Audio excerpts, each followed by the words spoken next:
ਦੁੱਖ ਤੇਰਾ ਖਤਮ ਹੋ ਜਾਏਗਾ। ਹੁਣ ਗੁਰਸਵਾਰਿਓ ਜਿਹੜਾ ਬਾਦਸ਼ਾਹ ਹੈ ਉਸ ਦੇ ਮਨ ਵਿੱਚ ਇਹ ਗੱਲ ਘਰ ਘਰ ਗਈ, ਕਿਉਂਕਿ ਚੰਦੂ ਨੇ ਬੜੀ ਮਾੜੀ ਚਾਲ ਖੇਡੀ ਕਿ ਜੋਤਸ਼ੀ ਦੇ ਰਾਹੀਂ ਉਸ ਨੂੰ ਲਾਲਚ ਦਿੱਤਾ ਅਤੇ ਬਾਦਸ਼ਾਹ ਨੂੰ ਉਸਨੇ ਭਰਮਾਉਣ ਦਾ ਯਤਨ ਕੀਤਾ ਅਤੇ ਬਾਦਸ਼ਾਹ ਉਹਦੀਆਂ ਗੱਲਾਂ ਵਿੱਚ ਆ ਗਿਆ। ਗੁਰਸਵਾਰਿਓ ਇੱਥੋਂ ਤੱਕ ਦਾ ਇਤਿਹਾਸ ਸਾਹਿਬ ਜੀ ਨੇ ਪਿੱਛੇ ਸਰਵਣ ਕੀਤਾ ਹੈ। ਆਓ ਅੱਗੇ ਲੜੀ ਆਰੰਭ ਕਰਨ ਤੋਂ ਪਹਿਲਾਂ ਉਚਾਰਨ ਕਰੋ ਜੀ, ਸਤਨਾਮ ਸ੍ਰੀ ਵਾਹਿਗੁਰੂ ਸਾਹਿਬ ਜੀ। ਸਤਨਾਮ ਸ੍ਰੀ ਵਾਹਿਗੁਰੂ ਸਾਹਿਬ ਜੀ। ਦੋਹਰਾ ਸੁਧ ਭੋਜਨ ਕੇ ਕਰਨ ਕੀ, ਸ਼ਾਹ ਨਹੀਂ ਸੁਧ ਕੋਏ। ਗੁਰਸਵਾਰਿਓ ਜਿਸ ਵੇਲੇ ਬਾਦਸ਼ਾਹ ਨੇ ਸਾੜ ਸਤੀ ਬਾਰੇ ਸੁਣਿਆ ਕਿ ਮੇਰੇ ਤੇ ਦੁੱਖ ਆਉਣ ਵਾਲਾ ਹੈ, ਸਾੜ ਸਤੀ ਆਉਣ ਵਾਲੀ ਹੈ, ਤੇ ਉਸ ਨੂੰ ਖਾਣ ਪਾਣ ਦੀ ਕੋਈ ਸੋਝੀ ਨਾ ਰਹੀ। ਦਾਸਨ ਕੈ ਬਹੁ ਬਾਰ ਤਬ, ਅਚਿਓ ਕੁਛ ਕੋ ਉਠ ਸੋਏ। ਉਸ ਦੇ ਨੌਕਰਾਂ ਨੇ ਵਾਰ-ਵਾਰ ਯਤਨ ਕੀਤਾ ਤੇ ਉਸ ਨੂੰ ਕੁਝ ਭੋਜਨ ਛਕਾਇਆ। ਚੌਪਈ 4-5 ਮੂਢਨ ਕੇ ਮਤ ਕੀ। ਗੁਰਸਵਾਰਿਓ 4-5 ਜਣਿਆਂ ਨੇ, ਭਾਵ ਚੰਦੂ ਨੇ, 2 ਹਾਕਮ ਜੋਤਸ਼ੀ, ਇਸੇ ਤਰ੍ਹਾਂ 4-5 ਮਨੁੱਖਾਂ ਦੀਆਂ ਗੱਲਾਂ ਵਿੱਚ ਬਾਦਸ਼ਾਹ ਆ ਗਿਆ। ਸੁਨ ਕਰ ਬਾਤ ਚਿੰਤ ਚਿਤ ਮ੍ਰਿਤ ਕੀ। ਤੇ ਜਿਹਦੀ ਸੁਰਤ ਵਿੱਚ ਹੁਣ ਜਿਹੜੀ ਚਿੰਤਾ ਹੈ ਉਹ ਮ੍ਰਿਤਿਉ ਦੀ ਹੈ, ਮੌਤ ਦੀ ਹੈ, ਸਾੜ ਸਤੀ ਦੀ ਹੈ। ਚੜ ਗਜ ਪਰ ਗਮਨਿਓ ਗੁਰ ਓਰੇ। ਤੇ ਆਪਣੀ ਸਾੜ ਸਤੀ ਨੂੰ ਗੁਰਸਵਾਰਿਓ ਦੂਰ ਕਰਨ ਵਾਸਤੇ ਹਾਥੀ ਉੱਤੇ ਚੜ ਕੇ ਮਹਾਰਾਜ ਜੀ ਦੇ ਵੱਲ ਚੱਲ ਪਿਆ। ਭਰਜੇ ਰਖੇ ਸਾਥ ਨਰ ਥੋਰੇ। ਆਪਣੇ ਨਾਲ ਕੁਝ ਹੀ ਨੌਕਰ ਲੈ ਗਿਆ, ਬਾਕੀਆਂ ਨੂੰ ਆਪਣੇ ਟਿਕਾਣੇ ਤੇ ਉੱਥੇ ਹੀ ਖਿਲਾਰ ਦਿੱਤਾ। ਖੁਸ਼ੀ ਨਾ ਚਿਤ ਕੋ ਭਾਵਤ ਕੋਈ। ਜਿਸ ਦੇ ਮਨ ਵਿੱਚ ਕੋਈ ਖੁਸ਼ੀ ਨਹੀਂ, ਕੋਈ ਖੇੜਾ ਨਹੀਂ, ਕੋਈ ਆਨੰਦ ਨਹੀਂ, ਕਿਉਂਕਿ ਸਾੜ ਸਤੀ ਦਾ ਮੌਤ ਦਾ ਡਰ ਅੰਦਰ ਬੈਠਾ ਹੋਇਆ ਹੈ। ਤਿਸੀ ਸੰਦੇਹ ਬਿਖੈ ਬ੍ਰਿਤ ਹੋਈ। ਤੇ ਇਸੇ ਹੀ ਦੁੱਖ ਵਿੱਚ ਜਿਹੜੀ ਉਹਦੀ ਸੁਰਤੀ ਹੈ, ਮਨ ਹੈ, ਉਹ ਫਸਿਆ ਹੋਇਆ ਹੈ। ਪਹੁੰਚਿਓ ਗੁਰ ਟਿਕ ਬੰਧਨ ਧਾਰੀ। ਤੇ ਗੁਰੂ ਮਹਾਰਾਜ ਜੀ ਦੇ ਕੋਲ ਪਹੁੰਚ ਕੇ ਦੋਨੇ ਹੱਥ ਜੋੜ ਕੇ ਮਹਾਰਾਜ ਜੀ ਨੂੰ ਬੰਦਨਾ ਕੀਤੀ। ਅਰਪੀ 4 ਅਕੋਰ ਅਗਾਰੀ। ਤੇ ਬਹੁਤ ਸੁੰਦਰ ਤੋਹਫੇ ਉਸਨੇ ਭੇਟਾ ਵਜੋਂ ਅਰਪਣ ਕੀਤੇ। ਮੌਨ ਠਾਨ ਕਰ ਬਦਨ ਮਲੀਨਾ। ਗੁਰਸਵਾਰਿਓ ਜਿਸ ਦਾ ਚਿਹਰਾ ਮੁਰਝਾਇਆ ਹੋਇਆ ਹੈ, ਬੜੀ ਦੁਖੀ ਹਾਲਤ ਵਿੱਚ ਹੈ। ਬੈਠਿਓ ਸ਼ਾਹ ਨਿਕਟ ਮਨ ਦੀਨਾ। ਤੇ ਗੁਰੂ ਮਹਾਰਾਜ ਜੀ ਦੇ ਨੇੜੇ ਹੋ ਕੇ ਜਾਹਗੀਰ ਬੈਠ ਗਿਆ। ਮਨ ਦੀ ਜਿਹੜੀ ਅਵਸਥਾ ਹੈ ਉਹ ਬਹੁਤ ਹੀ ਕਮਜ਼ੋਰ ਹੈ। ਸਤਿਗੁਰ ਚਤੁਰ ਪਰਖ ਮੁਰਝਾਇਓ। ਜਾਣੀ ਜਾਣ ਸਤਿਗੁਰ ਜੀ ਬਾਦਸ਼ਾਹ ਦੀ ਇਸ ਹਾਲਤ ਨੂੰ ਮਹਾਰਾਜ ਜੀ ਨੇ ਦੇਖਿਆ। ਹਿਤ ਬੂਝਨ ਕੇ ਬਾਕ ਅਲਾਇਓ। ਤੇ ਮਹਾਰਾਜ ਜੀ ਨੇ ਪੁੱਛਣ ਵਾਸਤੇ ਬਚਨ ਆਖੇ। ਹਜ਼ਰਤ ਕਹੋ ਕਵਨ ਹੈ ਕਾਰਨ। ਮਹਾਰਾਜ ਆਖਣ ਲੱਗੇ, ਹੇ ਬਾਦਸ਼ਾਹ ਕੀ ਕਾਰਨ ਹੈ, ਤੇਰੀ ਐਸੀ ਹਾਲਤ ਕਿਉਂ ਬਣੀ ਹੋਈ ਹੈ। ਜਿਸ ਤੇ ਏਵ ਦਸ਼ਾ ਕੇ ਧਾਰਨ। ਜਿਸ ਕਰਕੇ ਤੇਰੀ ਇੰਨੀ ਦੁਖਦਾਈ ਹਾਲਤ ਬਣ ਗਈ ਹੈ। ਬਦਨ ਪ੍ਰਕਾਸ਼ਤ ਨਹੀਂ ਤੁਮਾਰਾ। ਤੇਰੇ ਚਿਹਰੇ ਉੱਤੇ ਕੋਈ ਖਿੜਾ ਨਹੀਂ ਹੈਗਾ। ਮਨੋ ਚੂਪ ਮੈਂ ਮਨ ਕੋ ਹਾਰਾ। ਮਾਨੋ ਕਿ ਜੂਵੇ ਅੰਦਰ ਤੂੰ ਆਪਣਾ ਮਨ ਹੀ ਹਾਰ ਗਿਆ ਹੋਵੇ। ਨਹੀਂ ਬਿਲੋਚਨ ਬਿਕਸਤ ਆਛੇ। ਨਾ ਹੀ ਤੇਰੀਆਂ ਅੱਖਾਂ ਵਿੱਚ ਖੇੜਾ ਹੈ, ਅੱਖਾਂ ਖਿੜੀਆਂ ਹਨ। ਨਹਿ ਪੂਰਬ ਸਮ ਬੋਲਨ ਬਾਛੇ। ਨਾ ਹੀ ਤੂੰ ਪਹਿਲਾਂ ਵਰਗਾ ਬੋਲਣਾ ਹੈ।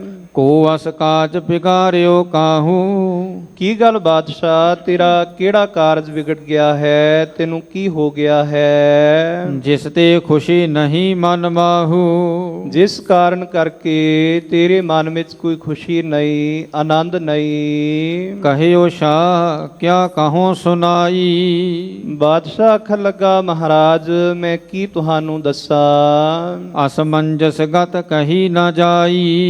ਮੇਰੀ ਜਿਹੜੀ ਹਾਲਤ ਹੈ ਉਹ ਬਹੁਤ ਦੁਖਦਾਈ ਹੈ, ਅਨਬਣਗਤ ਹੈ, ਭਾਵ ਬਿਆਨ ਨਹੀਂ ਕੀਤੀ ਜਾ ਸਕਦੀ। ਤਉ ਅਵਸ਼ ਬਨੀ ਅਬ ਆਨ, ਜੇ ਹੁਣ ਮਹਾਰਾਜ ਪੀੜਾ ਮੇਰੇ ਤੇ ਆਣ ਹੀ ਪਈ ਹੈ। ਸੁਨੋ ਪੀਰ ਜੀ ਕਰੋ ਬਖਾਨ, ਆਖਣ ਲੱਗਾ ਮਹਾਰਾਜ ਤੁਸੀਂ ਹੁਣ ਸੁਣੋ, ਮੈਂ ਤੁਹਾਨੂੰ ਦੱਸਦਾ ਹਾਂ। ਸਾੜ ਸਤੀ ਮੋਰੇ ਪਰ ਆਈ, ਮਹਾਰਾਜ ਮੇਰੇ ਤੇ ਸਾੜ ਸਤੀ ਆ ਗਈ ਹੈ। ਗੁਰੂ ਸਵਾਰਿਓ, ਸਾੜ ਸਤੀ ਦਾ ਅਰਥ ਹੈ ਕਿ 7.5 ਵਰੇ ਦੁਖਦਾਈ ਦਸ਼ਾ ਵਿੱਚ, ਹਾਲਤ ਵਿੱਚ ਰਹਿਣਾ। ਤੇ ਆਖਣ ਲੱਗਾ ਮਹਾਰਾਜ ਮੇਰੇ ਤੇ ਬਹੁਤ ਹੀ ਮਾੜਾ ਸਮਾਂ, ਸਾੜ ਸਤੀ ਆ ਗਈ ਹੈ। ਅਪਰ ਨਹੀਂ ਕੁਛ ਹੋਤ ਉਪਾਈ, ਮਹਾਰਾਜ ਹੋਰ ਕੋਈ ਉਪਾਏ ਨਹੀਂ ਹੋ ਸਕਦਾ, ਇਸ ਨੂੰ ਟਾਲਿਆ ਨਹੀਂ ਜਾ ਸਕਦਾ। ਏਕ ਜਤਨ ਸੋ ਹਾਥ ਤੁਮਾਰੇ, ਮਹਾਰਾਜ ਹੁਣ ਤੁਹਾਡੇ ਵਾਸੀ ਹੈ ਕਿ ਤੁਸੀਂ ਹੀ ਆਈ ਹੋਈ ਸਾੜ ਸਤੀ ਨੂੰ ਟਾਲ ਸਕਦੇ ਹੋ। ਜਿਸ ਤੇ ਉਪਜੈ ਖੈਰ ਹਮਾਰੇ, ਜਿਸ ਕਰਕੇ ਮੈਨੂੰ ਖੈਰੀਅਤ ਦੀ, ਸੁਖ ਦੀ, ਖੁਸ਼ੀ ਦੀ ਪ੍ਰਾਪਤੀ ਹੋਵੇਗੀ। ਦੁਰਗ ਗਵਾਲੀਅਰ ਮੈਂ ਥਿਰ ਹੋਵੈ ਕੈ, ਮਹਾਰਾਜ ਜੇ ਤੁਸੀਂ ਗਵਾਲੀਅਰ ਦੇ ਕਿਲੇ ਵਿੱਚ ਥਿਰ ਹੋ ਕੇ ਸਿਮਰੋ ਅੱਲਾ ਮਾਲ ਕਰ ਲੈ ਕੇ, ਹੱਥ ਵਿੱਚ ਮਾਲਾ ਫੜ ਕੇ ਜੇ ਤੁਸੀਂ ਅੱਲਾ ਦਾ ਨਾਮ ਸਿਮਰੋਗੇ। ਇਕ ਚਾਲੀਸਾ ਜੇ ਤੁਮ ਕਰੋ, ਮਹਾਰਾਜ ਗਵਾਲੀਅਰ ਦੇ ਕਿਲੇ ਵਿੱਚ ਰਹਿ ਕੇ ਜੇ ਤੁਸੀਂ ਇੱਕ ਚਾਲੀਸਾ ਪੂਰਾ ਕਰੋਗੇ, ਸਾੜ ਸਤੀ ਕੋ ਬਲ ਪਰ ਹਰੋ, ਤੇ ਜਿਹੜੀ ਸਾੜ ਸਤੀ ਹੈ ਉਹਦੀ ਸ਼ਕਤੀ, ਉਹਦੀ ਤਾਕਤ ਖਤਮ ਹੋ ਜਾਏਗੀ। ਖੈਰ ਹੋਏ ਸਭ ਰੀਤ ਹਮਾਰੇ, ਫਿਰ ਸਭ ਰੀਤਾਂ ਦੇ ਨਾਲ ਮੈਨੂੰ ਖੈਰੀਅਤ ਦੀ, ਸੁਖ ਦੀ ਪ੍ਰਾਪਤੀ ਹੋਏਗੀ। ਹੋਏ ਬਰਨੀ ਜਬ ਏਵ ਤੁਮਾਰੇ, ਮਹਾਰਾਜ ਇਹ ਤਾਹੀਓ ਹੋ ਸਕਦਾ ਹੈ ਜੇ ਤੁਸੀਂ ਇਹ ਕਿਰਪਾ ਕਰੋਗੇ। ਸ਼੍ਰੀ ਸਤਿਗੁਰ ਸੁਨ ਸਭ ਲਖ ਪਾਈ, ਗੁਰਦੇਵ ਸੱਚੇ ਪਾਤਸ਼ਾਹ ਮਹਾਰਾਜ ਜੀ ਨੇ ਜਿਸ ਵੇਲੇ ਗੁਰੂ ਸਵਾਰਿਓ ਬਾਦਸ਼ਾਹ ਦੀ ਇਹ ਗੱਲ ਸੁਣੀ ਤੇ ਮਹਾਰਾਜ ਸੱਚੇ ਪਾਤਸ਼ਾਹ ਸਭ ਕੁਝ ਜਾਣ ਗਏ। ਜਥਾ ਦੁਸ਼ਟ ਮਿਲ ਕੀ ਨ ਖੁਟਾਈ, ਮਹਾਰਾਜ ਆਖਣ ਲੱਗੇ ਕਿਸੇ ਦੁਸ਼ਟ ਦੇ ਕੰਮ ਹਨ ਜਿਸ ਨੇ ਬਾਦਸ਼ਾਹ ਦੇ ਮਨ ਵਿੱਚ ਖੋਟ ਪੈਦਾ ਕਰ ਦਿੱਤੀ ਹੈ। ਅਬ ਜੇ ਕਰੇ ਹਟਾਵਨ ਸ਼ਾਹੂ, ਮਹਾਰਾਜ ਆਖਣ ਲੱਗੇ ਕਿ ਜੇ ਹੁਣ ਸਿੱਧਾ ਹੀ ਅਸੀਂ ਬਾਦਸ਼ਾਹ ਨੂੰ ਮਨਾ ਕਰ ਦਿਆਂਗੇ, ਮਲਨ ਹੋਏ ਸੰਸੈ ਮਨ ਮਾਹੂ, ਪਰ ਇਹ ਜਿਹੜਾ ਬਾਦਸ਼ਾਹ ਹੈ ਇਹ ਉਦਾਸ ਹੋਵੇਗਾ, ਇਸ ਦੇ ਮਨ ਦੇ ਸ਼ੰਕੇ ਹੋਰ ਵਧਣਗੇ ਕਿ ਸ਼ਾਇਦ ਗੁਰੂ ਪਾਤਸ਼ਾਹ ਮੇਰਾ ਭਲਾ ਨਹੀਂ ਕਰਨਾ ਚਾਹੁੰਦੇ, ਮੇਰੇ ਤੇ ਕਿਰਪਾ ਪਰਉਪਕਾਰ ਨਹੀਂ ਕਰਨਾ ਚਾਹੁੰਦੇ। ਕਿਉਂਕਿ ਜਿਹੜਾ ਇਨਸਾਨ ਗੁਰੂ ਸਵਾਰਿਓ ਭਰਮੀ ਹੋ ਜਾਂਦਾ ਹੈ, ਅੰਧ ਵਿਸ਼ਵਾਸੀ ਹੋ ਜਾਂਦਾ ਹੈ, ਤੇ ਉਹ ਛੇਤੀ ਕੀਤੇ ਸੱਚੇ ਬਚਨਾਂ ਤੇ ਵਿਸ਼ਵਾਸ ਨਹੀਂ ਕਰਦਾ। ਜੇ ਕੋਈ ਭਰਮੀ ਨੂੰ, ਅੰਧ ਵਿਸ਼ਵਾਸੀ ਨੂੰ ਰੋਕਣ ਦਾ ਵੀ ਯਤਨ ਕਰਦਾ ਹੈ ਕਿ ਨਹੀਂ ਭਾਈ ਤੂੰ ਭਰਮਾਂ ਵਿੱਚ, ਕਰਮਕਾਂਡਾਂ, ਅੰਧ ਵਿਸ਼ਵਾਸਾਂ ਵਿੱਚ ਨਾ ਪਏ, ਤੇ ਉਹ ਇਨਸਾਨ ਇਹੋ ਸੋਚਦਾ ਹੈ ਕਿ ਸ਼ਾਇਦ ਇਹ ਮੇਰਾ ਬੁਰਾ ਕਰਨਾ ਚਾਹੁੰਦੇ ਨੇ ਤਾਂ ਮੈਨੂੰ ਭਰਮਾਂ ਤੋਂ, ਵਹਿਮਾਂ ਤੋਂ ਰੋਕਦੇ ਹਨ। ਤੇ ਗੁਰੂ ਪਾਤਸ਼ਾਹ ਮਹਾਰਾਜ ਜਿਹੜਾ ਸਮੇਂ ਦਾ ਬਾਦਸ਼ਾਹ ਹੈ ਉਹਦੇ ਮਨ ਦੀ ਹਾਲਤ ਨੂੰ ਜਾਣ ਗਏ। ਜੇ ਨਹਿ ਜਾਏ ਕੁਟਲ ਮਿਲ ਕਹੈ, ਮਹਾਰਾਜ ਆਖਣ ਲੱਗੇ ਕਿ ਜੇ ਅਸੀਂ ਭਾਈ ਇਹ ਉਪਾਅ ਨਹੀਂ ਕਰਾਂਗੇ ਤੇ ਸਾਰੇ ਜਿਹੜੇ ਗੁਰੂ ਘਰ ਦੇ ਦੋਖੀ ਹਨ, ਦੁਸ਼ਟ ਹਨ, ਉਹ ਵੀ ਬਾਦਸ਼ਾਹ ਦੇ ਕੰਨ ਭਰਨਗੇ ਕਿ ਦੇਖੋ ਬਾਦਸ਼ਾਹ ਕਿ ਛੇਵੇਂ ਪਾਤਸ਼ਾਹ ਤੁਹਾਡਾ ਭਲਾ ਨਹੀਂ ਕਰਨਾ ਚਾਹੁੰਦੇ। ਹਮ ਸੋ ਬਿਗੜੈ ਭੇਦ ਨਾ ਲਹੈ, ਫਿਰ ਬਾਦਸ਼ਾਹ ਦੀ ਸਾਡੇ ਨਾਲ ਵਿਗੜ ਜਾਏਗੀ ਤੇ ਜਿਹੜਾ ਅਸਲ ਸੱਚ ਹੈ ਚੰਦੂ ਦਾ, ਦੁਖੀਆਂ ਦਾ, ਉਹ ਸਾਹਮਣੇ ਨਹੀਂ ਆ ਪਾਏਗਾ। ਔਰ ਵਿਚਾਰ ਗੁਰ ਕਹਿਓ ਬਨਾਈ, ਮਹਾਰਾਜ ਇਹ ਮਨ ਹੀ ਮਨ ਵਿਚਾਰ ਕਰ ਰਹੇ ਨੇ ਤੇ ਵਿਚਾਰ ਕਰਕੇ ਆਖਣ ਲੱਗੇ ਤਉ ਪਰ ਸਾੜ ਸਤੀ ਨਹਿ ਆਈ, ਮਹਾਰਾਜ ਆਖਣ ਲੱਗੇ ਬਾਦਸ਼ਾਹ ਹੁਣ ਤੇਰੇ ਤੇ ਕਿਸੇ ਵੀ ਪ੍ਰਕਾਰ ਦੀ ਸਾੜ ਸਤੀ ਨਹੀਂ ਆਏਗੀ। ਨਹੀਂ ਕਸ਼ਟ ਕੁਛ ਆਵਹਿ ਨੇਰੇ, ਨਾ ਹੀ ਕੋਈ ਕਸ਼ਟ, ਦੁੱਖ ਤੇਰੇ ਨੇੜੇ ਆਏਗਾ। ਸ਼੍ਰੇ ਅਹ ਤੇਰੀ ਹਮ ਹੇਰੇ। ਅਸੀਂ ਦੇਖ ਲਿਆ ਹੈ ਕਿ ਤੇਰੇ ਜੀਵਨ ਵਿੱਚ ਕੋਈ ਦੁੱਖ ਨਹੀਂ, ਕੋਈ ਕਲੇਸ਼ ਨਹੀਂ। ਜਿਸ ਪਰ ਸਾੜ ਸਤੀ ਅਬ ਆਈ। ਮਹਾਰਾਜ ਆਖਣ ਲੱਗੇ, ਬਾਦਸ਼ਾਹ ਤੇਰੇ ਤੇ ਸਾੜ ਸਤੀ ਨਹੀਂ ਆਏਗੀ, ਸਾੜ ਸਤੀ ਦੇ ਕਿਸੇ ਹੋਰ ਤੇ ਆਉਣ ਵਾਲੀ ਹੈ। ਤਿਸ ਤੇ ਬਨਹਿ ਨ ਏਕ ਉਪਾਈ। ਮਹਾਰਾਜ ਆਖਣ ਲੱਗੇ, ਭਾਈ ਜਦੋਂ ਉਸ ਤੇ ਸਾੜ ਸਤੀ ਆਵੇਗੀ ਤੇ ਇੱਕ ਵੀ ਉਪਾਏ ਉਸ ਦਾ ਕੰਮ ਨਹੀਂ ਕਰੇਗਾ। ਕਾਲ ਜਾਏ ਭਖ ਦੇਖਤ ਤੇਰੇ। ਤੇ ਤੇਰੇ ਦੇਖਦਿਆਂ ਹੀ ਉਸ ਨੂੰ ਜਿਹੜਾ ਹੈ ਕਾਲ ਖਾ ਜਾਏਗਾ। ਮਰਹਿ ਕੁਮ੍ਰਿਤ ਪਾਪ ਫਲ ਪ੍ਰੇਰੇ। ਤੇ ਪਾਪਾਂ ਦਾ ਫਲ ਪ੍ਰਾਪਤ ਕਰਕੇ ਉਹ ਦੋਖੀ ਬਹੁਤ ਬੁਰੀ ਮੌਤੇ ਮਰੇਗਾ। ਕਿਉਂਕਿ ਗੁਰੂ ਪਾਤਸ਼ਾਹ ਮਹਾਰਾਜ ਸਤਿਗੁਰ ਸਭਨਾਂ ਦਾ ਭਲਾ ਮਨਾਏਂਦਾ, ਤਿਸ ਦਾ ਬੁਰਾ ਕਿਉ ਹੋਏ।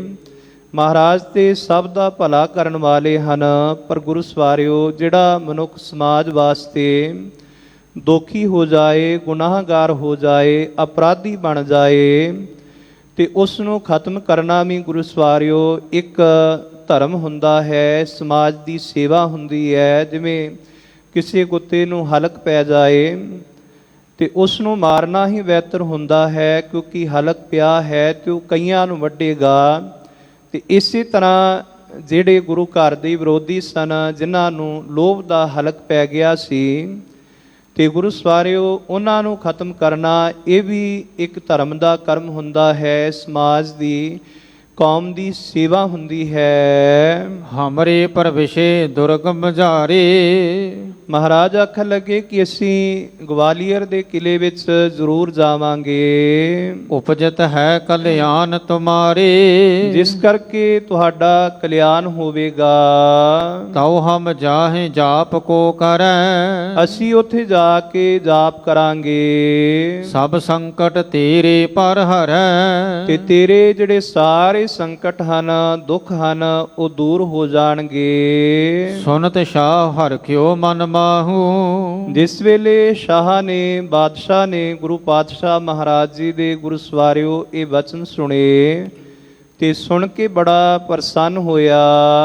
ਸਾੜ ਸਤੀ ਬਲ ਹੋਏ ਬਿਨਾਹੂ। ਤੇ ਆਖਣ ਲੱਗਾ ਹੁਣ ਸਾੜ ਸਤੀ ਦਾ ਵਿਨਾਸ਼ ਹੋਵੇਗਾ। ਧੰਨ ਗੁਰੂ ਜੀ ਤੁਮ ਸਭ ਲਾਇਕ। ਇਹ ਗੁਰੂ ਪਾਤਸ਼ਾਹ ਮਹਾਰਾਜ ਤੁਸੀਂ ਸਮਰੱਥ ਹੋ। ਸ਼ਰਨਾਗਤ ਕੇ ਕਸ਼ਟ ਨਸਾਇਕ।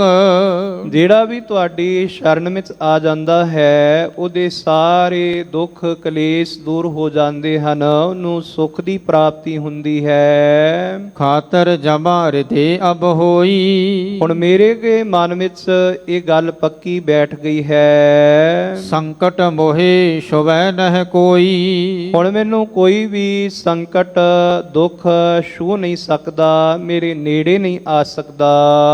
ਕਿਰਪਾ ਧਾਰ ਹੋਏ ਹਰਖ ਸਮੇਤਾ।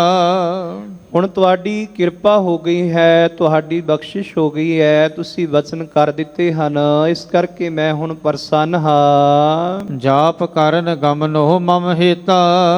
ਤੇ ਆਖਣ ਲੱਗਾ ਬਾਦਸ਼ਾਹ ਮਹਾਰਾਜ ਜੀ ਨੂੰ ਆਖਣ ਲੱਗਾ ਕਿ ਤੁਸੀਂ ਮੇਰੇ ਲਈ ਜਾਪ ਕਰਨ ਵਾਸਤੇ ਤਿਆਰੀ ਕਰੋ। ਤੁਮ ਤੇ ਆਚੋ ਕੋਹਿ ਪਿਆਰੋ। ਮੇਰੇ ਲਈ ਹੁਣ ਤੁਹਾਡੇ ਤੋਂ ਬਿਨਾ ਪਿਆਰਾ ਕੌਣ ਹੋ ਸਕਦਾ ਹੈ। ਜਿਨ ਕੇ ਦੀਏ ਪ੍ਰਾਨ ਤਨ ਧਾਰੋ। ਹੁਣ ਤੁਹਾਡੀ ਕਿਰਪਾ ਦੇ ਨਾਲ ਹੀ ਮੈਨੂੰ ਨਵੇਂ ਪ੍ਰਾਨਾਂ ਦੀ, ਸਵਾਸਾਂ ਦੀ ਪ੍ਰਾਪਤੀ ਹੋਵੇਗੀ। ਪਰਵਾਨਾ ਤਬ ਸ਼ਾਹੋ ਲਿਖਾਇਓ।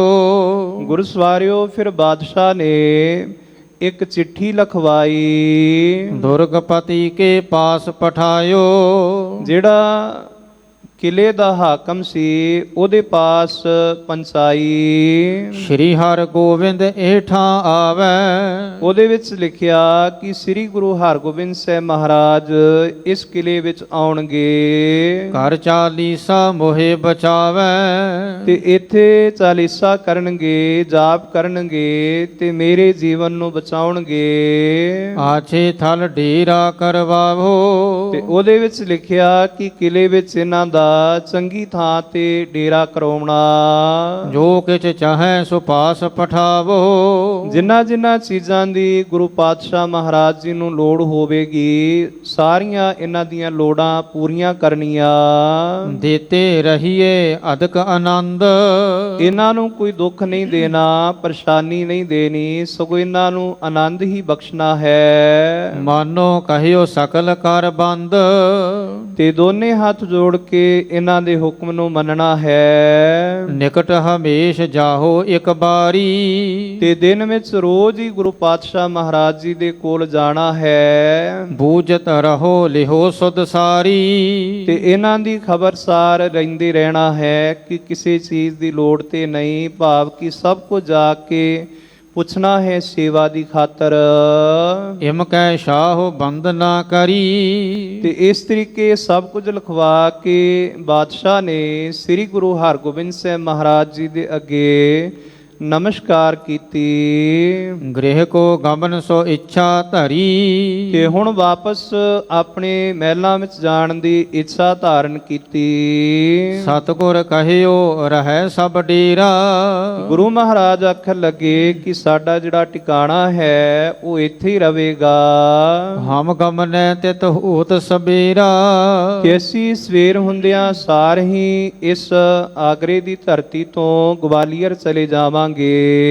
ਕਰਹਿ ਨਿਵਾਰਨ ਬਾਧਾ ਤੋਰੀ। ਤੇ ਜਿਹੜੀ ਤੁਹਾਡੇ ਤੇ ਸਾੜ ਸਤੀ ਆਈ ਹੈ, ਦੁੱਖ ਆਇਆ ਹੈ, ਉਸ ਨੂੰ ਅਸੀਂ ਟਾਲਾਂਗੇ। ਬਹੁਰ ਬਿਨਾਸ਼ੈ ਕੁਟਲ ਜੇ ਖੋਰੀ। ਤੇ ਉਹਨਾਂ ਦਾ ਵਿਨਾਸ਼ ਹੋਏਗਾ ਜਿਨ੍ਹਾਂ ਨੇ ਇਹ ਕੁਟਲਤਾ ਦੀ ਮਾੜੀ ਜਿਹੜੀ ਚਾਲ ਚੱਲੀ ਹੈ। ਸੁਨਤ ਸ਼ਾਹੋ ਕਹਿ ਮੈਂ ਅਨੁਸਾਰੇ। ਤੇ ਬਾਦਸ਼ਾਹ ਹੱਥ ਜੋੜ ਕੇ ਆਖਣ ਲੱਗਾ ਕਿ ਮਹਾਰਾਜ, ਜਿਸ ਤਰ੍ਹਾਂ ਤੁਹਾਡੀ ਆਗਿਆ, ਮੈਂ ਤੁਹਾਡੇ ਹੁਕਮ ਵਿੱਚ ਹੀ ਹਾਂ। ਕਰੋ ਪ੍ਰਥਮ ਮੋ ਪਰ ਉਪਕਾਰੇ। ਪਰ ਪਹਿਲਾਂ ਮੇਰੇ ਤੇ ਪਰਉਪਕਾਰ ਕਰੋ, ਮੇਰੀ ਸਾੜ ਸਤੀ ਨੂੰ ਟਾਲੋ। ਗਇਓ ਸ਼ਾਹੋ ਉਠ ਆਪਣੇ ਧਾਮਾ। ਤੇ ਇਹ ਬੇਨਤੀ ਕਰਕੇ ਬਾਦਸ਼ਾਹ ਉੱਠ ਕੇ ਆਪਣੇ ਮਹਿਲਾਂ ਵਿੱਚ ਚਲਾ ਗਿਆ। ਸ਼੍ਰੀ ਹਰਿ ਗੋਬਿੰਦ ਤਨ ਅਬਰਾਮੋ। ਸ੍ਰੀ ਗੁਰੂ ਹਰਗੋਬਿੰਦ ਸਾਹਿਬ ਮਹਾਰਾਜ, ਜਿਨ੍ਹਾਂ ਦਾ ਤਨ ਬਹੁਤ ਸੁੰਦਰ ਹੈ, ਜਿਸ ਨੂੰ ਭਾਈ ਸਾਹਿਬ ਭਾਈ ਗੁਰਦਾਸ ਸਾਹਿਬ ਆਖਦੇ ਹਨ, ਦਲ ਭੰਜਨ ਗੁਰ ਸੂਰਮਾ, ਬੜ ਜੋਧਾ ਬਹੁ ਪਰਉਪਕਾਰੀ, ਜਾ ਦੀਨ ਦੁਨੀ ਦਾ ਪਾਤਸ਼ਾਹ, ਪਾਤਸ਼ਾਹ ਡੋਲਾ। ਕਿ ਗੁਰਦੇਵ ਸੱਚੇ ਪਾਤਸ਼ਾਹ ਮਹਾਰਾਜ ਪਾਤਸ਼ਾਹਾਂ ਦੇ ਪਾਤਸ਼ਾਹ ਦਸਤਾਰ ਤੇ ਕਲਗੀ ਸਤਿਗੁਰੂ ਜੀ ਲਾਉਂਦੇ ਹਨ। ਸਤਿਗੁਰਾਂ ਦਾ ਉੱਚਾ ਕੱਦ ਹੈ। ਦੋ ਗੁਰਦੇਵ ਸੱਚੇ ਪਾਤਸ਼ਾਹ ਮਹਾਰਾਜ ਜੀ ਨੇ ਕਿਰਪਾਨਾਂ ਧਾਰਨ ਕੀਤੀਆਂ ਹੋਈਆਂ ਹਨ। ਕਹਿਣ ਤੋਂ ਭਾਵ ਕਿ ਸਤਿਗੁਰਾਂ ਦਾ ਬਹੁਤ ਹੀ ਸੋਹਣਾ ਜਿਹੜਾ ਸਰੂਪ ਹੈ। ਤਿਆਰੀ ਕਰਤ ਭਏ ਨਿਜ ਸਾਰੀ। ਤੇ ਗੁਰਦੇਵ ਸੱਚੇ ਪਾਤਸ਼ਾਹ ਮਹਾਰਾਜ ਫਿਰ ਜਾਣ ਵਾਸਤੇ ਤਿਆਰੀ ਕਰਨ ਲੱਗੇ। ਸਬਨ ਸੁਨਾਵਤ ਗਿਰਾ ਉਚਾਰੀ। ਤੇ ਜਾਣ ਤੋਂ ਪਹਿਲਾਂ ਮਹਾਰਾਜ ਜੀ ਨੇ ਜਿਹੜੇ ਸਿੱਖ ਨਾਲ ਸਨ ਉਹਨਾਂ ਨੂੰ ਆਖਿਆ, ਪੰਜ ਸਿੱਖ ਗਮਨੈ ਹਮ ਸੰਗ। ਮਹਾਰਾਜ ਆਖਣ ਲੱਗੇ ਕਿ ਸਾਡੇ ਨਾਲ ਕੇਵਲ 5 ਹੀ ਸਿੱਖ ਗਵਾਲੀਅਰ ਦੇ ਕਿਲੇ ਵਿੱਚ ਜਾਣਗੇ। ਰਹਿ ਚੰਮੂ ਸੁਧ ਲਿਹੋ ਤੁਰੰਗ। ਤੇ ਬਾਕੀ ਜਿਹੜੇ ਸਿੱਖ ਨੇ ਇੱਥੇ ਰਹਿਣਗੇ, ਘੋੜੇ ਇਤਿਆਦਿਕਾਂ ਦੀ ਜਿਹੜੀ ਉਹ ਸੇਵਾ ਸੰਭਾਲ ਕਰਨਗੇ। ਹੋਵਤ ਰਹਿ ਦੇਗ ਇਸ ਰੀਤ।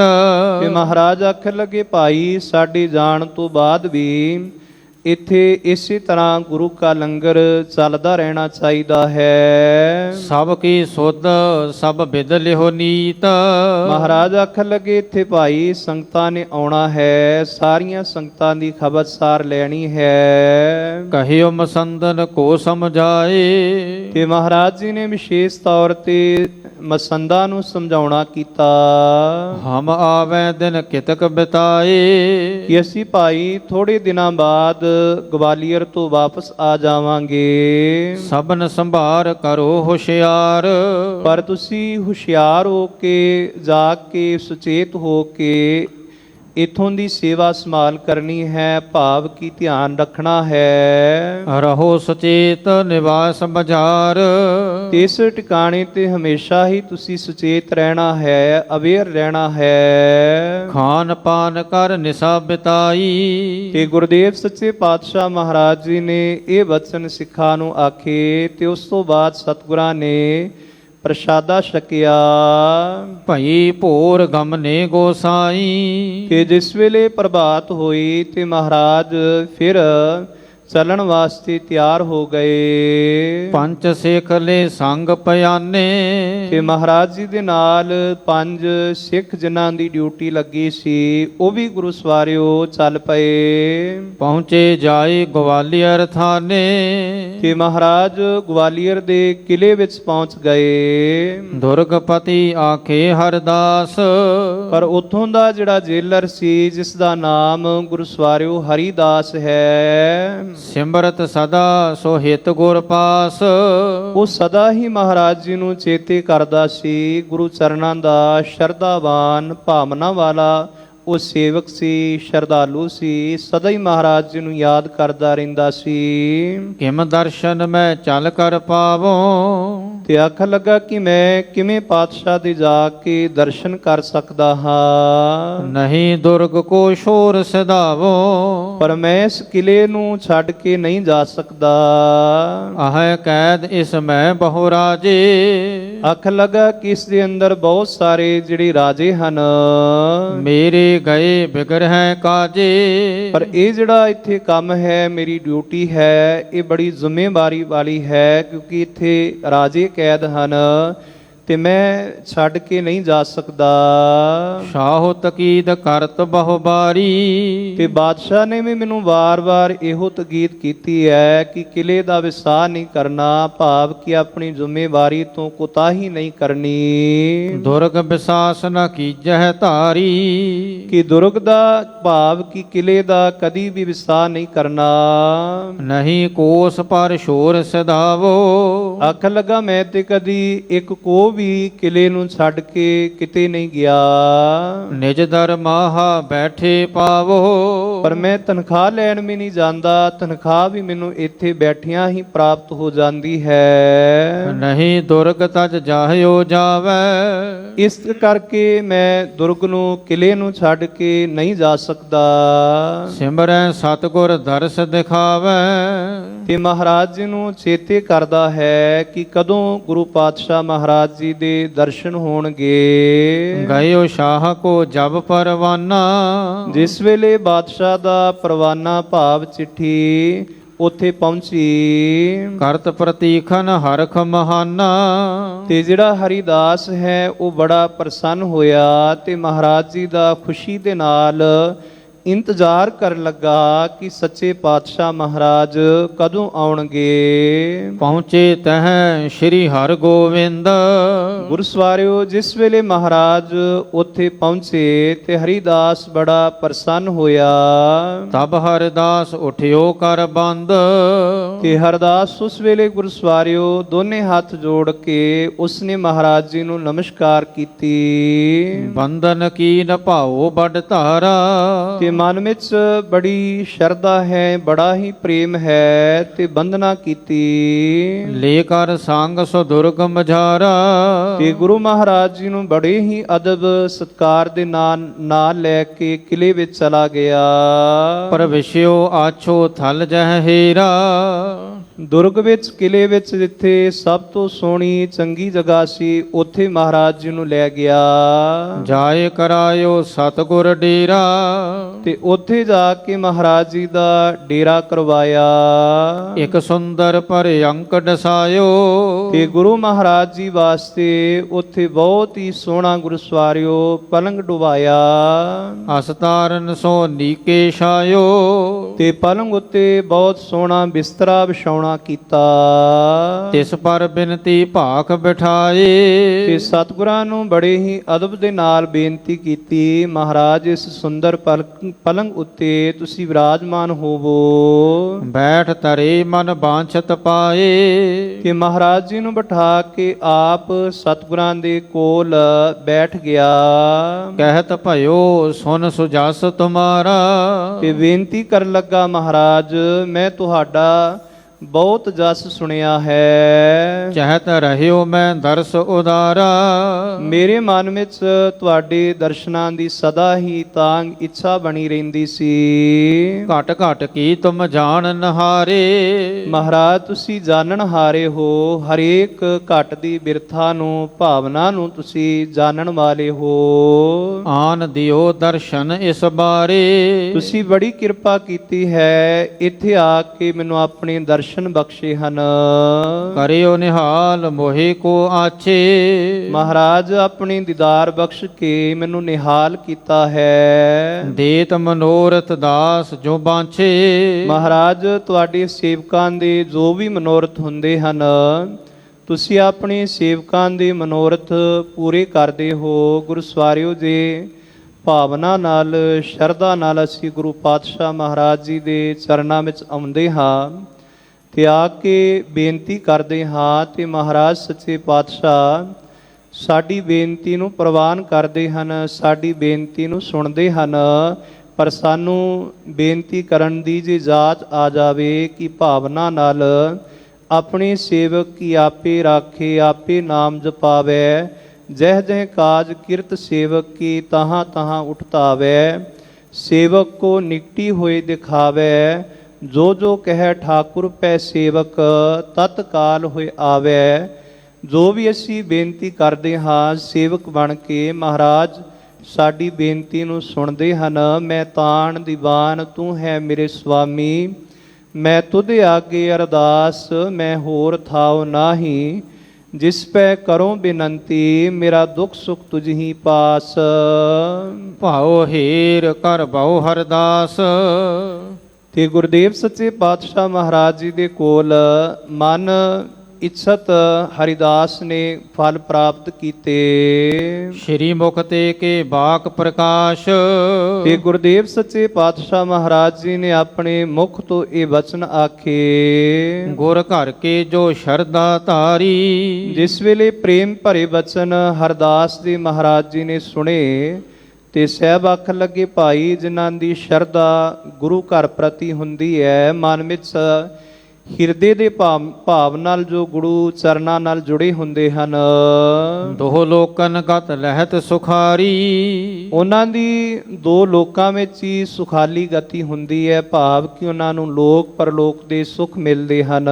ਜਿਵੇਂ ਅਸੀਂ ਬਾਣੀ ਵਿੱਚੋਂ ਪੜ੍ਹਦੇ ਹਾਂ, ਮਨਸਾ ਧਾਰ ਜੋ ਕਰਤੇ ਆਵੇ, ਸਾਧ ਸੰਗਤ ਜਨਮ ਮਰਨ ਮਿਟਾਵੇ। ਕਿ ਜੇ ਕੋਈ ਮਨ ਦੀ ਭਾਵਨਾ ਨਾਲ ਵਿਸ਼ਵਾਸ ਸਰਧਾ ਲੈ ਕੇ ਆਉਂਦਾ ਹੈ। ਸ਼੍ਰੀ ਨਾਨਕ ਜਗ ਗੁਰ ਸਭ ਮਾਲਕ। ਸ੍ਰੀ ਗੁਰੂ ਨਾਨਕ ਦੇਵ ਮਹਾਰਾਜ ਜੋ ਸਾਰੇ ਹੀ ਜਗਤ ਦੇ ਮਾਲਕ ਹਨ। ਚਾਰ ਪਦਾਰਥ ਦੇ ਤਤਕਾਲਕ। ਤੇ ਦੁਨੀਆ ਦੇ ਪ੍ਰਸਿੱਧ ਚਾਰ ਪਦਾਰਥ ਅਰਥ, ਧਰਮ, ਕਾਮ, ਮੋਖ। ਗੁਰਸਵਾਰਿਓ ਇਹ ਚਾਰ ਪਦਾਰਥ ਜਿਹੜੇ ਨੇ ਪ੍ਰਸਿੱਧ ਮੰਨੇ ਗਏ ਹਨ। ਧਰਮ, ਅਰਥ, ਧਰਮ, ਮੋਖ ਕਾ ਦਾਤਾ। ਪੂਰੀ ਭਈ ਸਿਮਰ ਸਿਮਰ ਵਿਦਾਤਾ। ਮਹਾਰਾਜ ਕਹਿੰਦੇ ਨੇ ਭਾਈ ਜਿਹੜੇ ਪਰਮਾਤਮਾ ਨੂੰ ਭਾਵਨਾ ਨਾਲ ਸਿਮਰਦੇ ਹਨ, ਉਹਨਾਂ ਨੂੰ ਇਹ ਲੋਕ ਪਰਲੋਕ ਦੇ ਜਿਹੜੇ ਪਦਾਰਥ ਹਨ ਉਹ ਪ੍ਰਾਪਤ ਹੋ ਜਾਂਦੇ ਹਨ। ਸੁਨਤ ਹਰਖ ਕਰ ਕਹਿ ਹਰਦਾਸ। ਤੇ ਜਿਹੜਾ ਹਰਿਦਾਸ ਮਹਾਰਾਜ ਜੀ ਦੇ ਇਹ ਪ੍ਰੇਮ ਭਰੇ ਵਚਨ ਸੁਣ ਕੇ ਬੜਾ ਪ੍ਰਸੰਨ ਹੋਇਆ। ਵਸਤ ਜੋ ਚਾਹੀਅਤ ਪਠੀ ਸੋ ਪਾਸ। ਜਿਨ੍ਹਾਂ ਜਿਨ੍ਹਾਂ ਚੀਜ਼ਾਂ ਦੀ ਲੋੜ ਸੀ, ਜ਼ਰੂਰਤ ਸੀ, ਉਹ ਹਰਿਦਾਸ ਨੇ ਮਹਾਰਾਜ ਜੀ ਨੂੰ ਦਿੱਤੀਆਂ। ਕੈਦ ਬਿਖੈ ਮਹੀਪਾਲ ਬਿਸਾਲਾ। ਤੇ ਗੁਰੂ ਸਵਾਰਿਓ ਉਸੇ ਹੀ ਕਿਲੇ ਵਿੱਚ ਜਿਹੜੇ ਰਾਜੇ ਸਨ ਉਹ ਵੀ ਕੈਦ ਸਨ। ਉਮਰ ਕੈਦ ਜਿਨ ਕੀ ਸਭ ਕਾਲਾ। ਜੋ ਉਮਰ ਕੈਦ ਦੀ ਸਜ਼ਾ ਭੋਗ ਰਹੇ ਸਨ। ਕਬਹੂ ਨ ਛੋੜਨ ਜਿਨ ਕੋ ਹੋਏ। ਤੇ ਜਿਨ੍ਹਾਂ ਦਾ ਕਦੀ ਵੀ ਗੁਰੂ ਸਵਾਰਿਓ ਛੁਟਕਾਰਾ ਨਹੀਂ ਸੀ ਹੋਣਾ, ਕਿਉਂਕਿ ਉਮਰ ਕੈਦ ਦੀ ਉਹਨਾਂ ਨੂੰ ਸਜ਼ਾ ਮਿਲੀ ਹੋਈ ਸੀ। ਤਿਸੀ ਦੁਰਗ ਮੈਂ ਘੇਰਤ ਸੋਏ, ਉਹ ਵੀ ਉਸੇ ਕਿਲੇ ਵਿੱਚ ਹੀ ਬੰਦ ਸਨ, ਕੈਦ ਸਨ। ਸੁਣੀ ਸਭਨ ਸਤਗੁਰ ਇਤ ਆਏ, ਤੇ ਜਿਸ ਵੇਲੇ ਉਹਨਾਂ ਨੂੰ ਖਬਰ ਪਤਾ ਲੱਗੀ ਕਿ ਦੀਨ ਦੁਨੀਆ ਦੇ ਮਾਲਕ ਧੰਨ ਗੁਰੂ ਹਰਗੋਬਿੰਦ ਸਾਹਿਬ ਮਹਾਰਾਜ ਉਹ ਇਸ ਕਿਲੇ ਵਿੱਚ ਆਏ ਹਨ, ਭਏ ਆਨੰਦ ਮਨਹੁ ਛੁਟਕਾਏ। ਤੇ ਉਹਨਾਂ ਦੇ ਮਨ ਵਿੱਚ ਪ੍ਰਸੰਨਤਾ ਪੈਦਾ ਹੋਈ, ਖੁਸ਼ੀ ਪੈਦਾ ਹੋਈ, ਤੇ ਮਨ ਵਿੱਚ ਛੁੱਟਣ ਦੀ ਆਸ ਪੈਦਾ ਹੋਈ ਕਿ ਸ਼ਾਇਦ ਹੁਣ ਸਾਡਾ ਛੁਟਕਾਰਾ ਹੋ ਜਾਵੇ। ਕਿਉਂਕਿ ਬਾਣੀ ਦੇ ਬਚਨ ਹਨ ਗੁਰੂ ਸਵਾਰਿਓ, ਨਾਰਾਇਣ ਨਰਪਤ ਨਮਸਕਾਰੇ, ਐਸੇ ਗੁਰ ਕੋ ਬਲ ਬਲ ਜਾਈਏ, ਆਪ ਮੁਕਤ ਮੋਹਿ ਤਾਰੇ। ਕਿ ਮਹਾਰਾਜ ਆਪ ਮੁਕਤ ਹਨ ਤੇ ਸਤਿਗੁਰ ਸਿੱਖ ਕੇ ਬੰਧਨ ਕਾਟੇ, ਤੇ ਮਹਾਰਾਜ ਬੰਧਨਾਂ ਨੂੰ ਕੱਟਣ ਵਾਲੇ ਹਨ। ਜਿਸ ਵੇਲੇ ਉਹਨਾਂ ਨੇ ਸੁਣਿਆ ਤੇ ਮਨ ਵਿੱਚ ਬੜੀ ਖੁਸ਼ੀ ਪ੍ਰਸੰਨਤਾ ਪੈਦਾ ਹੋਈ। ਘਰ ਜੋੜੇ ਸਭ ਹੀ ਤਹ ਆਏ, ਤੇ ਹੱਥ ਜੋੜ ਕੇ ਸਾਰੇ ਜਿਹੜੇ ਰਾਜੇ ਸਨ ਉਹ ਮਹਾਰਾਜ ਜੀ ਦੇ ਕੋਲ ਆ ਗਏ। ਗੁਰ ਕੋ ਦਰਸ ਕੀਨ ਸੁਖ ਪਾਏ, ਤੇ ਜਿਸ ਵੇਲੇ ਮਹਾਰਾਜ ਜੀ ਦੇ ਦਰਸ਼ਨ ਕੀਤੇ, ਦਰਸ਼ਨ ਕਰਕੇ ਸੁਖ ਪ੍ਰਾਪਤ ਕੀਤਾ। ਸਭ ਕੇ ਉਪਰ ਬਸਤਰ ਬਲੀਨ, ਗੁਰੂ ਸਵਾਰਿਓ ਰਾਜਿਆਂ ਨੇ ਜਿਹੜੇ ਵਸਤਰ ਪਹਿਨੇ ਹੋਏ ਸਨ ਉਹ ਬੜੇ ਹੀ ਮਲੀਨ ਗੰਦੇ ਵਸਤਰ ਸਨ। ਤਨ ਤੇ ਦੁਰਬਲ ਚਿੰਤਾ ਪੀਨ, ਤਨ ਕਰਕੇ ਉਹ ਬੜੇ ਕਮਜ਼ੋਰ ਹੋ ਚੁੱਕੇ ਸਨ, ਜਿਨ੍ਹਾਂ ਦੇ ਮਨ ਵਿੱਚ ਬੜੀ ਭਾਰੀ ਚਿੰਤਾ ਸੀ। ਕੇਸ਼ ਸ਼ਮਸ ਮੈਂ ਜੋਕ ਕਨੇਰੀ, ਤੇ ਜਿਨ੍ਹਾਂ ਦੇ ਵਾਲਾਂ ਵਿੱਚ ਬੜੀਆਂ ਜੂਮਾਂ ਪਈਆਂ ਹੋਈਆਂ ਸਨ। ਪਾਇਨ ਪਰੀ ਪੀ ਨਹੀਂ ਬੇਰੀ, ਤੇ ਪੈਰਾਂ ਵਿੱਚ ਗੁਰੂ ਸਵਾਰਿਓ ਬੇੜੀਆਂ ਪਈਆਂ ਹੋਈਆਂ ਸਨ। ਜੀਰਨ ਪਟ ਤਨ ਧਾਰਨ ਕਰੇ, ਤੇ ਫਟੇ ਪੁਰਾਣੇ ਗੁਰੂ ਸਵਾਰਿਓ ਉਹ ਕੱਪੜੇ ਤਨ ਤੇ ਧਾਰਨ ਕੀਤੇ ਹੋਏ ਸਨ। ਮੁਕਤ ਹੋਣ ਕੀ ਆਸ ਨਾ ਧਰੇ, ਜਿਨ੍ਹਾਂ ਨੂੰ ਇਸ ਨਰਕ ਵਿੱਚੋਂ ਮੁਕਤ ਹੋਣ ਦੀ ਆਸ ਨਹੀਂ ਸੀ। ਵਿਛੁਰੇ ਪਰਵਾਰਨ ਹਰ ਦੇਸ਼, ਜਿਹੜੇ ਆਪਣੇ ਪਰਿਵਾਰ ਤੋਂ ਆਪਣੇ ਦੇਸ਼ ਤੋਂ ਵਿਛੜੇ ਹੋਏ ਸਨ। ਨਿਸ ਦਿਨ ਜਿਨੋ ਕਲੇਸ਼ ਵਿਸ਼ੇਸ਼, ਤੇ ਦਿਨ ਰਾਤ ਜਿਹੜੇ ਕਲੇਸ਼ ਵਿੱਚ ਜੀਵਨ ਬਤੀਤ ਕਰ ਰਹੇ ਸਨ। ਜਰਾ ਸਿੰਧ ਜਿਮ ਰਾਜੇ ਗਹੇ, ਜਿਸ ਤਰ੍ਹਾਂ ਗੁਰੂ ਸਵਾਰਿਓ ਜਰਾ ਸਿੰਧ ਰਾਜੇ ਨੂੰ ਪਕੜਿਆ ਸੀ, ਦੇਖ ਕ੍ਰਿਸ਼ਨ ਕੋ ਆਨੰਦ ਲਹੇ, ਤੇ ਉਸਨੇ ਕ੍ਰਿਸ਼ਨ ਨੂੰ ਦੇਖ ਕੇ ਆਨੰਦ ਪ੍ਰਾਪਤ ਕੀਤਾ।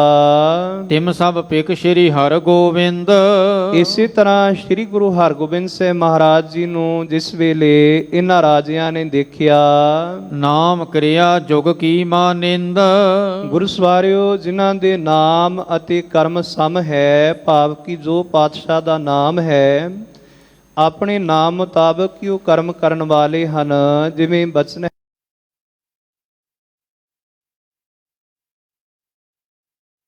ਭਾਵੇ ਹਰਨ ਵਾਲੇ, ਕਿ ਗੁਰਦੇਵ ਸੱਚੇ ਪਾਤਸ਼ਾਹ ਮਹਾਰਾਜ ਜਗਤ ਦੇ ਜੀਵਾਂ ਨੂੰ ਆਸਰਾ ਦੇਣ ਵਾਲੇ ਹਨ। ਜਗਤ ਦੇ ਜੀਵਾਂ ਨੂੰ ਗੁਰੂ ਸਵਾਰਿਓ ਉਹਨਾਂ ਦੇ ਦੁੱਖਾਂ ਨੂੰ, ਉਹਨਾਂ ਦੇ ਬੰਧਨਾਂ ਨੂੰ ਹਰਨ ਵਾਲੇ ਹਨ, ਖਤਮ ਕਰਨ ਵਾਲੇ ਹਨ। ਦੇਖਤ ਕਿਰਪਾ ਕਿਰਪਾਲ ਵਿਸਾਲਾ, ਤੇ ਗੁਰਦੇਵ ਸੱਚੇ ਪਾਤਸ਼ਾਹ ਮਹਾਰਾਜ ਜੀ ਨੇ ਉਹਨਾਂ ਤੇ ਕਿਰਪਾ ਦੀ ਦ੍ਰਿਸ਼ਟੀ ਕੀਤੀ। ਸਭ ਕੋ ਦਈ ਧੀਰ ਤਿਸ ਕਾਲਾ, ਤੇ ਜਿਨ੍ਹਾਂ ਦੇ ਮਨ ਵਿੱਚ ਧੀਰਜ ਨਹੀਂ ਸੀ, ਹੌਸਲਾ ਨਹੀਂ ਸੀ, ਕਲੇਸ਼ ਹੀ ਕਲੇਸ਼ ਸੀ, ਮਹਾਰਾਜ ਜੀ ਨੇ ਉਹਨਾਂ ਨੂੰ ਧੀਰਜ ਸਹਿਨਸ਼ੀਲਤਾ ਬਖਸ਼ੀ। ਰਹਿਣ ਲੱਗੇ ਪੁਨ ਦੁਰਗ ਮਝਾਰੇ, ਤੇ ਇਸ ਤਰ੍ਹਾਂ ਗੁਰਦੇਵ ਸੱਚੇ ਪਾਤਸ਼ਾਹ ਮਹਾਰਾਜ ਉਸ ਗਵਾਲੀਅਰ ਦੇ ਕਿਲੇ ਵਿੱਚ ਰਹਿਣ ਲੱਗੇ। ਸਭ ਕੈ ਦਿਨ ਕੋ ਦੇਤ ਆਹਾਰੇ, ਤੇ ਮਹਾਰਾਜ ਗੁਰੂ ਸਵਾਰਿਓ ਸਾਰੇ ਕੈਦੀਆਂ ਨੂੰ ਆਹਾਰ ਦਿੰਦੇ ਹਨ, ਭੋਜਨ ਦਿੰਦੇ ਹਨ। ਪਾਤਸ਼ਾਹੋ ਤੇ ਧਨ ਬਹੁ ਆਵੈ, ਬਾਦਸ਼ਾਹ ਕੋਲੋਂ ਬਹੁਤ ਧਨ ਕਿਲੇ ਵਿੱਚ ਆਉਂਦਾ ਹੈ। ਪੁਨ ਹਰਦਾਸ ਰਸਦ ਪਹੁੰਚਾਵੈ, ਤੇ ਉਸ ਧਨ ਦੀ ਰਸਦ ਲੈ ਕੇ ਜਿਹੜਾ ਜੇਲਰ ਹੈ ਹਰਦਾਸ, ਉਹ ਰਸਦ ਅੰਦਰ ਪਹੁੰਚਾਉਂਦਾ ਹੈ। ਹੈ। ਬਨੇ ਤਿਹਾਵਲ ਨਿਤ ਸਮਦਾਏ। ਤੇ ਸਾਰਿਆਂ ਵਾਸਤੇ ਗੁਰੂ ਸਵਾਰਿਓ ਉੱਥੇ ਕੜਾਹ ਪ੍ਰਸ਼ਾਦ ਦੀ ਦੇਗ ਬਣਦੀ ਹੈ। ਜਿਤੇ ਦੁਰਗ ਮਹਿ ਸਗਰੇ ਖਾਏ। ਤੇ ਜਿੰਨੇ ਵੀ ਉਸ ਕਿਲੇ ਵਿੱਚ ਰਹਿੰਦੇ ਹਨ ਸਾਰੇ ਹੀ ਕੜਾਹ ਪ੍ਰਸ਼ਾਦ ਦੀ ਦੇਗ ਛਕਦੇ ਹਨ। ਸ਼ੁੱਧਤ ਰਹਿ ਨ ਪਾਵੈ ਨਹਿ ਕੋਈ। ਤੇ ਕੋਈ ਵੀ ਮਹਾਰਾਜ ਜੀ ਦੇ ਹੁੰਦਿਆਂ ਉੱਥੇ ਭੁੱਖਾ ਨਹੀਂ ਰਹਿੰਦਾ। ਸਵਾਦਲ ਅਸਨ ਦੇਤ ਬਹੁ ਹੋਈ। ਤੇ ਬਹੁਤ ਹੀ ਸਵਾਦਲਾ ਭੋਜਨ ਬਣਦਾ ਹੈ। ਜੇਤਕ ਕੈਦੀ ਬ੍ਰਿੰਦ ਸਿਪਾਹੀ। ਤੇ ਹੋਰ ਵੀ ਜਿੰਨੇ ਕੈਦੀ ਸਨ ਜਾਂ ਸਿਪਾਹੀ ਸਨ ਸਤਿਗੁਰ ਦੇ ਪੰਚਾਮ੍ਰਿਤ ਖਾਹੀ। ਤੇ ਗੁਰਦੇਵ ਸੱਚੇ ਪਾਤਸ਼ਾਹ ਮਹਾਰਾਜ ਉਹਨਾਂ ਨੂੰ ਵੀ ਕੜਾਹ ਪ੍ਰਸ਼ਾਦ ਦਿੰਦੇ ਹਨ। ਲਉ ਬਚੇ ਪੁਨ ਵਹਿਰ ਦਿਵਾਵੈ। ਤੇ ਜਿਹੜਾ ਪ੍ਰਸ਼ਾਦ ਬਚ ਜਾਂਦਾ ਹੈ ਉਸ ਨੂੰ ਬਾਹਰ ਪਹੁੰਚਾ ਦਿੰਦੇ ਹਨ। ਆਨ ਲੋਕ ਗਨ ਲੈ ਕਰ ਖਾਵੈ। ਤੇ ਆਮ ਲੋਕ ਵੀ ਫਿਰ ਉਹ ਕੜਾਹ ਪ੍ਰਸ਼ਾਦ ਦੀ ਦੇਗ ਨੂੰ ਛਕਦੇ ਹਨ। ਇੱਕ ਦੋ ਕਾਲ ਬੀਤ ਕਰ ਗਏ। ਇਸ ਤਰੀਕੇ ਦੇ ਨਾਲ ਗੁਰੂ ਸਵਾਰਿਓ 1-2 ਦਿਨ ਬਤੀਤ ਹੋਏ। ਗੁਰ ਆਹਾਰ ਨਾ ਕਰਤੇ ਭਏ। ਤੇ ਗੁਰਦੇਵ ਸੱਚੇ ਪਾਤਸ਼ਾਹ ਮਹਾਰਾਜ ਜੀ ਨੇ ਭੋਜਨ ਛਕਣਾ ਬੰਦ ਕਰ ਦਿੱਤਾ। ਪੰਚ ਸਿੱਖ ਜੇਠਾ ਰੋ ਪ੍ਰਾਣਾ। ਇਸੇ ਤਰ੍ਹਾਂ ਭਾਈ ਜੇਠਾ ਜੀ ਭਾਈ ਪ੍ਰਾਣਾ ਜੀ ਜਿਹੜੇ ਨਾਲ ਗਏ ਸਨ ਸਭ ਹਿਨ ਪਿਖ ਕਰ ਜੋਰ ਵਖਾਣਾ। ਤੇ ਮਹਾਰਾਜ ਜੀ ਨੂੰ ਜਿਸ ਵੇਲੇ ਦੇਖਿਆ ਕਿ ਹਜ਼ੂਰ ਸੱਚੇ ਪਾਤਸ਼ਾਹ ਮਹਾਰਾਜ ਪ੍ਰਸ਼ਾਦਾ ਨਹੀਂ ਛਕਦੇ ਇਹ ਕਾਰਨ ਭਾ ਕੌਣ ਗੁਸਾਈ। ਤੇ ਆਖਣ ਲੱਗੇ ਮਹਾਰਾਜ ਕੀ ਕਾਰਨ ਹੈ ਤੁਸੀਂ ਪ੍ਰਸ਼ਾਦਾ ਕਿਉਂ ਨਹੀਂ ਛਕਦੇ। ਆਪ ਨਹੀਂ ਭੋਜਨ ਕੋ ਖਾਹੀ। ਆਪ ਜੀ ਭੋਜਨ ਕਿਉਂ ਨਹੀਂ ਛਕਦੇ ਮਹਾਰਾਜ। ਤੇਕ ਹਮਰੋ ਤੁਮਰੇ ਬਿਨ ਖਾਇਓ। ਜੇ ਤੁਸੀਂ ਨਾ ਖਾਵੋ ਤੇ ਸਾਡਾ ਖਾਣਾ ਮਹਾਰਾਜ ਤ੍ਰਿਗ ਹੈ। ਵਰਤਿਓ ਦੇਖਤ ਲੈ ਮੁਖ ਪਾਇਓ। ਕਿ ਅਸੀਂ ਪ੍ਰਸ਼ਾਦਾ ਵਰਤਦਿਆਂ ਹੀ ਦੇਖ ਕੇ ਰੱਜ ਜਾਂਦੇ ਹਾਂ ਭਾਵ ਕੀ ਸਮਝ ਲੈਨੇ ਆ ਅਸੀਂ ਛਕ ਲਿਆ ਹੈ। ਸ਼੍ਰੀ ਮੁਖ ਤੇ ਫੁਰਮਾਵਨ ਕੀਨ। ਤੇ ਗੁਰਦੇਵ ਸੱਚੇ ਪਾਤਸ਼ਾਹ ਮਹਾਰਾਜ ਮੁਖ ਤੋਂ ਫਰਮਾਉਂਦੇ ਹਨ ਇਹ ਭੋਜਨ ਹਮ ਖਾਹੇ ਕਬੀਨਾ।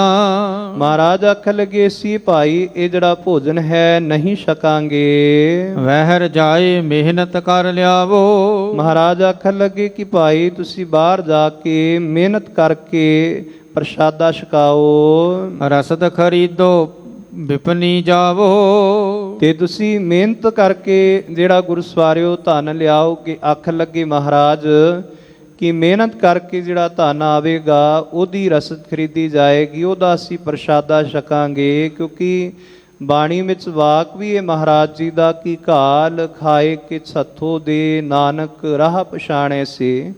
ਕਿ ਰੱਬ ਦੇ ਘਰ ਦਾ ਉਹੀ ਰਾਹ ਪਛਾਣ ਸਕਦੇ ਹਨ ਜਿਹੜੇ ਉੱਚੀ ਸੁੱਚੀ ਕਿਰਤ ਕਰਕੇ ਆਪ ਛਕਦੇ ਹਨ। ਭਾਈ ਗੁਰਦਾਸ ਸਾਹਿਬ ਜੀ ਕਿਰਪਾ ਕਰਦੇ ਹਨ ਕਿਰਤ ਵਿਰਤ ਕਰ ਧਰਮ ਦੀ ਹੱਥੋਂ ਦੇ ਕੇ ਭਲਾ ਮਨਾਵੇ। ਕਿ ਉਸੇ ਦੀ ਮਹਾਰਾਜ ਆਖਦੇ ਨੇ ਭਾਈ ਕਿਰਤ ਵਿਰਤ ਪ੍ਰਵਾਨ ਹੁੰਦੀ ਹੈ ਜਿਹੜੇ ਉੱਚੀ ਸੁੱਚੀ ਕਿਰਤ ਕਰਕੇ ਆਪ ਛਕਦੇ ਹਨ ਅਤੇ ਦੂਸਰਿਆਂ ਨੂੰ ਛਕਾਉਂਦੇ ਹਨ। ਕਿਉਂਕਿ ਕਿਰਤ ਕਰਨਾ ਇਹ ਗੁਰੂ ਘਰ ਦਾ ਸਿਧਾਂਤ ਹੈ। ਗੁਰੂ ਸਵਾਰਿਓ ਇੱਥੇ ਨਾ ਮੰਗ ਕੇ ਖਾਣਾ ਤੇ ਨਾ ਹੀ ਚੋਰੀ ਕਰਕੇ ਖਾਣਾ ਇਹ ਦੋਨੇ ਚੀਜ਼ਾਂ ਪ੍ਰਵਾਨ ਨਹੀਂ। ਗੁਰੂ ਘਰ ਵਿੱਚ ਕਿਰਤ ਨੂੰ ਸਭ ਤੋਂ ਉੱਤਮ ਮੰਨਿਆ ਗਿਆ ਹੈ ਕਿ ਜੇ ਕਿਰਤ ਕਰਕੇ ਅਸੀਂ ਆਪ ਛਕਨੇ ਹਾਂ ਹੋਰਨਾਂ ਨੂੰ ਛਕਾਉਂਦੇ ਹਾਂ ਤੇ ਇਹਦੇ ਵਿੱਚ ਹੀ ਸਾਡੇ ਜੀਵਨ ਦਾ ਭਲਾ ਤੇ ਉਦਾਰ ਹੈ। ਤਿਸ ਤੇ ਤਿਆਰ ਆਹਾਰ ਕਰੀਜਹਿ। ਤੇ ਮਹਾਰਾਜ ਆਖਣ ਲੱਗੇ ਭਾਈ ਜੋ ਮਿਹਨਤ ਕਰਕੇ ਧਨ ਲਿਆਵੋਗੇ ਉਹਦਾ ਪ੍ਰਸ਼ਾਦਾ ਤਿਆਰ ਕਰੋ। ਹਿਤ ਭੋਜਨ ਕੇ ਸੋ ਹਮ ਦੀਜਹਿ। ਤੇ ਉਹੀ ਭੋਜਨ ਸਾਨੂੰ ਛਕਾਓ।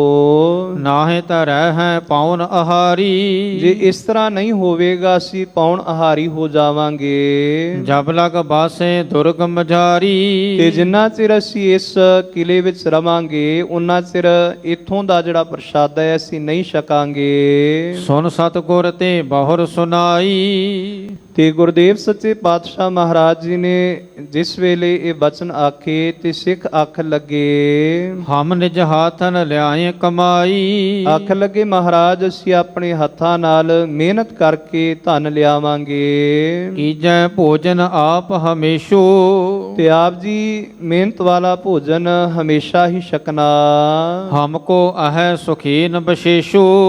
ਤੇ ਅੱਖ ਲੱਗੇ ਮਹਾਰਾਜ ਸਾਡੇ ਵਾਸਤੇ ਇਸ ਤੋਂ ਚੰਗੀ ਗੱਲ ਕੀ ਹੋ ਸਕਦੀ ਹੈ ਕਿ ਜੇ ਸਾਡੀ ਮਿਹਨਤ ਕੀਤੀ ਹੋਈ ਦਾ ਤੁਸੀਂ ਪ੍ਰਸ਼ਾਦਾ ਲੰਗਰ ਛਕੋਗੇ।